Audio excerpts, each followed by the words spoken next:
ಕುಮಾರಸ್ವಾಮಿ ಅವರನ್ನ ಸಚಿವ ಸ್ಥಾನಕ್ಕಾಗಿ ಇಳಿಸೋದಕ್ಕಾಗಲ್ಲ, ಜನರು ದಿಕ್ಕು ತಪ್ಪಿಸೋದಕ್ಕೆ ಪ್ರಾಸಿಕ್ಯೂಷನ್ಗೆ ಅನುಮತಿ ಕೇಳ್ತಾ ಇದ್ದಾರೆ ಕಾಂಗ್ರೆಸ್ನವರು. ಇದು ಮೂಡಾ ಹಗರಣವನ್ನ ಮುಚ್ಚಿ ಹಾಕುವ ಪ್ಲಾನ್ ಅಷ್ಟೇ. ಕಾಂಗ್ರೆಸ್ ನಾಯಕರ ವಿರುದ್ಧ ನಿಖಿಲ್ ಕುಮಾರಸ್ವಾಮಿ ಕಿಡಿಕಾರಿದ್ದಾರೆ. ಉಪಚುನಾವಣೆಗೆ ಜೆಡಿಎಸ್ ಹಾಗೂ ಬಿಜೆಪಿ ತಯಾರಿ ನಡೆಸ್ತಾ ಇದೆ. ಸಿಪಿ ಯೋಗೇಶ್ವರ್ಗೆ ಕ್ಷೇತ್ರದಲ್ಲಿ ವೈಯಕ್ತಿಕ ವರ್ಚಸ್ಸು ಕೂಡ ಇದೆ. ಕಾಂಗ್ರೆಸ್ ಪಕ್ಷಕ್ಕೆ ಚನ್ನಪಟ್ಟಣದಲ್ಲಿ ನೆಲೆ ಇಲ್ಲ ಅಂದಿದ್ದಾರೆ ನಿಖಿಲ್ ಕುಮಾರಸ್ವಾಮಿ. ಲೋಕಸಭಾ ಚುನಾವಣೆಯ ಬಳಿಕ ಸನ್ಮಾನ್ಯ ಕುಮಾರಣ್ಣ ಅವರ ಒಂದು ನಾಯಕತ್ವದ ಶಕ್ತಿ ಇವತ್ತೇನು ಹಳೆ ಮೈಸೂರು ಪ್ರಾಂತ್ಯ ಅಷ್ಟೇ ಅಲ್ಲ, ನಮ್ಮ ಉತ್ತರ ಕರ್ನಾಟಕ ಭಾಗದಲ್ಲೂ ಕೂಡ ನಮಗೆ ಯಾವ್ಯಾವ ಜಿಲ್ಲೆಗಳು ತಾಲೂಕುಗಳು ಶಕ್ತಿ ಇದೆ, ಅವು ಎಲ್ಲದರಲ್ಲೂ ಕೂಡ ನಮ್ಮ ನಾಯಕರಾದಂಥ ಕುಮಾರಣ್ಣವರು ಒಂದು ಕರೆಗೆ ಪ್ರಾಮಾಣಿಕವಾಗಿ ಪಕ್ಷದ ಕಾರ್ಯಕರ್ತರು ದುಡಿದ್ರು. ಬಿ ಜೆ ಪಿನೂ ಕೂಡ ಅಷ್ಟೇ ಕಾರ್ಯಕರ್ತರ ಮಟ್ಟದಲ್ಲಿ ಇವತ್ತು ಪರಸ್ಪರ ಹೊಂದಾಣಿಕೆಯಿಂದ ಒಂದು ಒಳ್ಳೆ ರಿಸಲ್ಟ್ನ ತಗೊಂಬಂದಿದ್ದೇವೆ. ಇವೆಲ್ಲವನ್ನು ಗಮನದಲ್ಲಿಟ್ಕೊಂಡು ಕಾಂಗ್ರೆಸ್ನ ನಾಯಕರುಗಳಿಗೆ ಬಹುಶಃ ನಿನ್ನೆನೋ ಮೊನ್ನೆನೋ ದೆಹಲಿಗೆ ಹೋಗಿರ್ಬೋದು. ಬಹುಶಃ ಅಲ್ಲಿ ಮುಖ್ಯವಾದಂಥ ಚರ್ಚೆ ಕುಮಾರಸ್ವಾಮಿ ಅವ್ರನ್ನ ಯಾವ ರೀತಿ ಟಾರ್ಗೆಟ್ ಮಾಡ್ಬೋದು, ಯಾವ ರೀತಿ ಅವ್ರನ್ನ ಮಾನಸಿಕವಾಗಿ ಕುಗ್ಗಿಸ್ಬೋದು ಅಂತಕ್ಕಂಥದ್ದೇ ಬಹುಶಃ ಅಲ್ಲಿ ಚರ್ಚೆ ಆಗಿದೆ ಅಂತಕ್ಕಂಥದ್ದು ನಮ್ಮ ಅಭಿಪ್ರಾಯ. ಹಾಗಾಗಿ ನೋಡಿ ಅಣ್ಣ, ಈಗ ಸುಪ್ರೀಂ ಕೋರ್ಟು ಅಂಗಳದಲ್ಲಿ ಹೋಗಿ 7 ವರ್ಷ ಆಗೋಗಿದೆ. ಇದು ಸುಪ್ರೀಂ ಕೋರ್ಟು ಕ್ಲಿಯರಾಗಿ ಡೈರೆಕ್ಷನ್ಸ್ ಕೊಟ್ಟಾಗಿದೆ.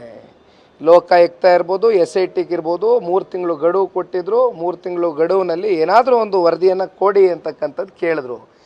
ಇಲ್ಲಿವರೆಗೂ ಒಂದು ಸ್ಟೇಟಸ್ ರಿಪೋರ್ಟ್ ಮಾಡ್ಕೊಂಡಿದ್ದಾರೆ ಹೊರತುಪಡಿಸಿ ಯಾವುದೇ ರೀತಿಯಾದಂಥ ವರದಿಗಳು ಬಂದಿಲ್ಲ. ಹಾಗಿದ್ರೆ ನಾನು ಕಾಂಗ್ರೆಸ್ ಅವ್ರಿಗೊಂದು ಮಾತು ಕೇಳಲಿಕ್ಕೆ ಇಷ್ಟಪಡ್ತೇನೆ. ಇಷ್ಟೆಲ್ಲ ಪಾಪ ಕುಮಾರಣ್ಣನ ಮೇಲೆ ಆರೋಪ ಇದೆ, ಇಷ್ಟೆಲ್ಲ ಗಣಿ ಹಗರಣ ಇದೆ ಅಂತಕ್ಕಂಥದ್ದನ್ನು ಇವತ್ತೇನು ಬಿಂಬಿಸ್ಲಿಕ್ಕೆ ಹೊರಟಿದ್ದಾರೆ. ಹಾಗಾದರೆ 2018ರಲ್ಲಿ ಚುನಾವಣಾ ಫಲಿತಾಂಶ ಬಳಿಕ ಯಾತಕ್ಕೋಸ್ಕರ ಕುಮಾರಣ್ಣ ಮನೆ ಬಾಗಿಲಿಗೆ ಬಂದು ಕುಮಾರಣ್ಣವ್ರನ್ನೇ ಮುಖ್ಯಮಂತ್ರಿ ಮಾಡಲಿಕ್ಕೆ ಕಾಂಗ್ರೆಸ್ನವ್ರು ಯಾಕೆ ಪಾಪ ಸಹಿ ಹಾಕಿದರು? ಅವತ್ತು ಅವ್ರಿಗೆ ಪರಿಜ್ಞಾನ ಇರಲಿಲ್ವೇ? ಅವತ್ತು ಇವೆಲ್ಲವೂ ಕೂಡ ಯಾವುದು ತಲೆನಲ್ಲಿ ಇರಲಿಲ್ವೇ? ಈಗ ಯಾಕೆ ಹೊಸದಾಗಿ ಇವೆಲ್ಲ ಪ್ರಾರಂಭ ಮಾಡಿದ್ದಾರೆ? ಯಾಕೆ ಚರ್ಚೆ ಮಾಡ್ತಾ ಇದ್ದಾರೆ?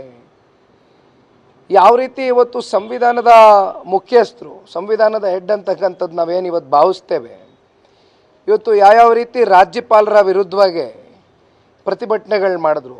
ಇದು ಪ್ರಜಾಪ್ರಭುತ್ವ. ಪ್ರತಿಭಟನೆ ಮಾಡ್ತಕ್ಕಂಥದ್ದಕ್ಕೆ ಎಲ್ರಿಗೂ ಕೂಡ ಸ್ವಾತಂತ್ರ್ಯ ಇದೆ. ಆದರೆ ಯಾವ ರೀತಿ ಅವರ ಪ್ರತಿಭಟನೆ ನಡೆಸಿದ್ರು ಅಂತಕ್ಕಂಥದ್ದು ಈ ರಾಜ್ಯದ ಜನತೆ ನೋಡಿದ್ದಾರೆ. ನೀವು ಮಾಧ್ಯಮದಲ್ಲಿ ತೋರಿಸಿದ್ದೀರಿ.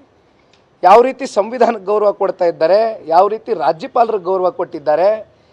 ಇದೇನಿವತ್ತು ಹೊಸದಾಗಿ ಪ್ರಾಸಿಕ್ಯೂಷನ್ನ ಅನುಮತಿ ಕೊಡಬೇಕು ಅಂತಕ್ಕಂಥ ಚರ್ಚೆ ಮಾಡ್ತಾ ಇದ್ದಾರೆ. ಇವೆಲ್ಲವೂ ಕೂಡ ಪ್ರತಿನಿತ್ಯ ಇಡೀ ದೇಶದ ಗಮನವನ್ನು ಸೆಳೆದಿರ್ತಕ್ಕಂಥ ಮೂಡದ ಹಗರಣ. ಪ್ರತಿನಿತ್ಯ ಹೊಸ ಹೊಸ ವಿಷಯಗಳು ಬಿಡುಗಡೆ ಆಗ್ತಾ ಇದೆ.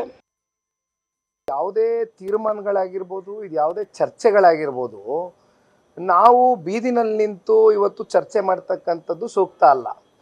ಜೊತೆಯಲ್ಲಿ ಯಾವುದೇ ಅಧಿಕೃತ ತೀರ್ಮಾನಗಳಿರ್ಬೋದು, ಅಂತಿಮವಾಗಿ ನಮಗೆ NDA ಅಭ್ಯರ್ಥಿ ಗೆಲ್ಲಬೇಕು, ಅದಕ್ಕೆ ಪೂರಕವಾದಂಥ ಒಂದು ಕ್ಯಾಂಡಿಡೇಟ್ನ ಕೊಡಬೇಕು ಅಂತಕ್ಕಂಥದ್ದು ಎರಡು ಪಕ್ಷದ ಕಾರ್ಯಕರ್ತರ ಭಾವನೆ. ಹಾಗಾಗಿ ಕಾದು ನೋಡೋಣ. ಅಂತಿಮವಾಗಿ ದೆಹಲಿಯ ನಾಯಕರುಗಳು, ನಮ್ಮ ನಾಯಕರು ಏನು ತೀರ್ಮಾನ ತಗೋತಾರೆ ಕೂತು ಚರ್ಚೆ ಮಾಡೋಣ. ಈಗ ಎಂದು ಕೂಡ ಚನ್ನಪಟ್ಟಣ ತಾಲೂಕು ಒಂದು ಕಡೆ ಜನತಾದಳ ಪಕ್ಷದ ಭದ್ರಕೋಟೆ ಆಗಿರ್ತಕ್ಕಂಥದ್ದು ನೋಡಿದ್ದೇವೆ. ಸನ್ಮಾನ್ಯ ವರದೇಗೌಡರು ನಮ್ಮ ಜೊತೆಯಲ್ಲಿ ಇಲ್ಲ ಇವತ್ತು. ಯಾವ ರೀತಿ ಅವರು ನಮ್ಮ ಪಕ್ಷದಲ್ಲಿದ್ದಂಥ ಸಂದರ್ಭದಲ್ಲಿ ಜನ ಆಶೀರ್ವಾದ ಮಾಡಿದ್ದಾರೆ. ಜೊತೆಯಲ್ಲಿ ಒಬ್ಬ ಭಾಳ ಸರಳವಾದಂಥ ವ್ಯಕ್ತಿತ್ವ, ಆರ್ಥಿಕವಾಗಿ ಅವರೇನು ಸದೃಢವಾಗಿ ಇರಲಿಲ್ಲ, ಭಾಳ ನಿಷ್ಠಾವಂತ ಕಾರ್ಯಕರ್ತರು ಸಿಮ್ಲಿಂ ನಾಗರಾಜಣ್ಣ ಅವರು ನಮ್ಮ ಹಗಲು ಹೋಗಿದ್ದಾರೆ. ಇವ್ರು ನಮ್ಮ ಜೊತೆಯಲ್ಲಿ ಇಲ್ಲ ಇವತ್ತು. ಒಬ್ಬ ಸಾಮಾನ್ಯರಲ್ಲಿ ಸಾಮಾನ್ಯ ಕಾರ್ಯಕರ್ತ ನಿಂತಾಗಲೂ ಕೂಡ ಇವತ್ತು ಜನತಾದಳ ಪಕ್ಷಕ್ಕೆ 55ರಿಂದ 60 ಸಾವಿರ ಮತಗಳು ಕ್ರೋಢೀಕರಿಸಿದೆ. ಹಾಗಿದ್ದಾಗ ಸಾಮಾನ್ಯವಾಗಿ ಒಂದು ಕಡೆ JDS ಶಕ್ತಿ, ಇನ್ನೊಂದು ಕಡೆ ಸನ್ಮಾನ್ಯ CP ಯೋಗೇಶ್ವರರು ಕೂಡ ಅವ್ರದ್ದಾದಂಥ ವೈಯಕ್ತಿಕ ವರ್ಚಸ್ನ ಆ ಕ್ಷೇತ್ರದಲ್ಲಿ ಇಟ್ಕೊಂಡಿದ್ದಾರೆ. ಅದು ಕೂಡ ವಾಸ್ತವಾಂಶ. ಇವೆಲ್ಲವನ್ನ ನೋಡಿದಂಥ ಸಂದರ್ಭದಲ್ಲಿ ಕಾಂಗ್ರೆಸ್ಗೆ ಆ ಕ್ಷೇತ್ರದಲ್ಲಿ ನೆಲೆ ಇಲ್ಲ.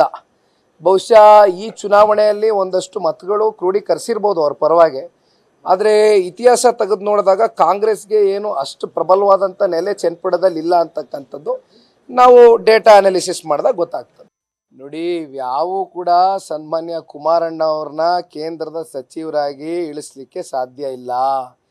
ನಾವು ಆತ್ಮವಿಶ್ವಾಸದಿಂದ ಹೇಳ್ತಾ ಇದ್ದೇವೆ, ನಮ್ಮಲ್ಲಿ ಯಾವುದೇ ರೀತಿ ಸನ್ಮಾನ್ಯ ಕುಮಾರಣ್ಣವರು ಆ ಗಣಿಗಾರಿಕೆಗೆ ವಿಚಾರಕ್ಕೆ ಸಂಬಂಧಪಟ್ಟಂತೆ ಸಹಿ ಹಾಕಿಲ್ಲ ಅಂತಕ್ಕಂಥದ್ದು ಸುಪ್ರೀಂ ಕೋರ್ಟಲ್ಲಿದೆ ಅಂಗಳದಲ್ಲಿ. ಈಗ ಹೊಸ್ದಾಗಿ ಮತ್ತೆ ಈ ಪ್ರಾಸಿಕ್ಯೂಷನ್ಗೆ ಅನುಮತಿ ಕೊಡ್ತಕ್ಕಂಥ ಚರ್ಚೆಗಳು ಇವೆಲ್ಲವನ್ನು ದಿಕ್ತಪ್ಪಿಸ್ತಕ್ಕಂಥ ಕೆಲಸ ಅಷ್ಟೇ.